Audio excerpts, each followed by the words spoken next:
Hi, Peter Jones, author, property investor, ex-chartered surveyor, and in this short series of videos I'm looking at the lessons which I learnt in 2008 which we can extrapolate forward into 2020.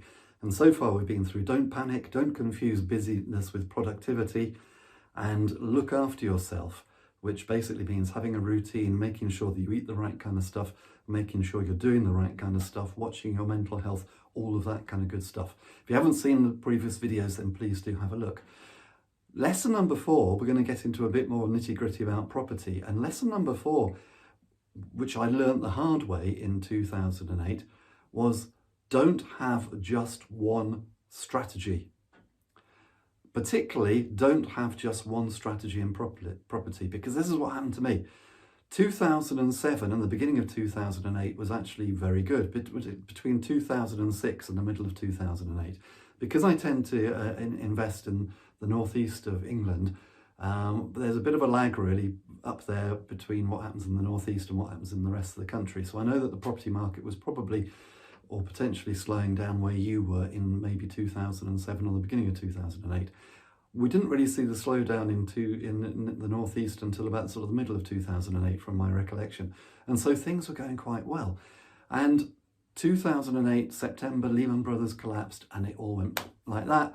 And suddenly it was a horrific thing, because not only were the values of all the properties which I bought plummeting, which was a bit of a shock in itself, if not a disaster in my mind, but it meant that my kind of activity within property was no longer a valid activity, because my strategy, which is buy-to-let, I love doing buy-to-lets, didn't work.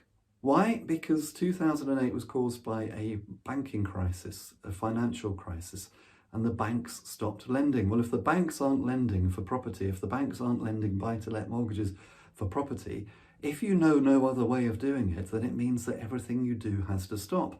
And that's basically what happened to me. I had no alternative strategy.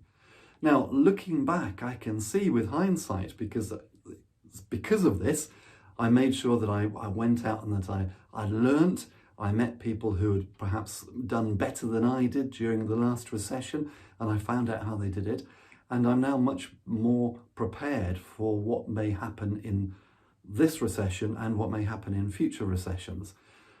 Because one strategy didn't work. I didn't know how to do no money down deals using options, for example, but I do now, and I've done some, so I know I can do that.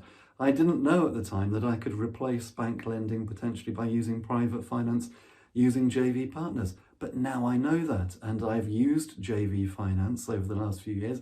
I know how to do it. And this is the key thing. If you have only one way of doing something and that way doesn't work anymore, then you're stuck. So, a big lesson from 2008 for 2020. And I realise that if you've got to 2020 and you only have one way of doing your property activity, then this is really just telling you what you already know. But hopefully you're not finding yourself in that position. But if you do, just remember this lesson, because going forward, when the next recession comes, you don't want to be caught out in the same way again. So be thinking about what complementary strategies you can undertake with the strategy that you currently perhaps is your major strategy. So for me, for example, I've already just mentioned no money down strategies. They will work. They'll particularly work in a downturn, so that's good. But flipping property, trading property, I think is something which is complementary and which would also work in a downturn. Why? Because it's obviously going to be in a downturn a possibility that you can buy property cheap and sell it on. Now, if you haven't got the finance, then again, you could be a little bit stuck. But if you can learn also in the meantime how to raise finance, how to use JV finance, for example, then that could allow you to trade and do deals. So these are the things which I'm thinking of. You need to think about things which are complementary and which fit with the strategy that you want to undertake. But the key thing is, don't just rely on one strategy. If you have all your eggs in one basket and then everything grinds to a halt, the potential is that your one strategy won't work and you will need a replacement strategy. Even better is, even during the good times, is to run more than one strategy so that when the bad times come, you're already up and running and you've already got momentum and you don't have to chase your tail getting yourself started again.